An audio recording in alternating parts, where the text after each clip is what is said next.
नमस्कार मित्रांनो. आज आपण इतिहासातील एक निर्णायक क्षण ऐकणार आहोत. बक्सरची लढाई. सन 1764.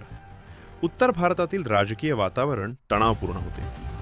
प्लासीच्या लढाईनंतर ब्रिटिश ईस्ट इंडिया कंपनीनं बंगालमध्ये आपली सत्ता मजबूत केली होती. पण सर्वच भारतीय शासक या वाढत्या प्रभावावर नाराज होते.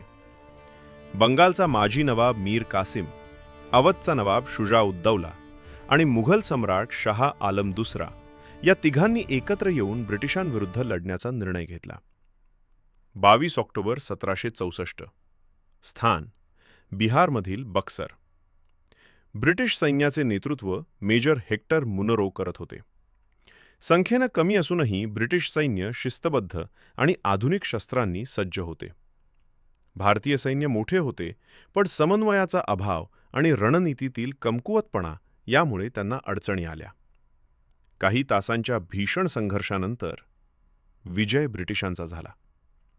या विजयामुळे ब्रिटिश ईस्ट इंडिया कंपनीची सत्ता अधिक बळकट झाली. 1765 मध्ये अलाहाबादच्या तहानंतर कंपनीला बंगाल, बिहार आणि उडिसा येथील महसूल वसुलीचा अधिकार म्हणजेच दिवानी हक्क मिळाला. यामुळे भारतातील ब्रिटिश सत्तेची खरी सुरुवात झाली असे मानले जाते.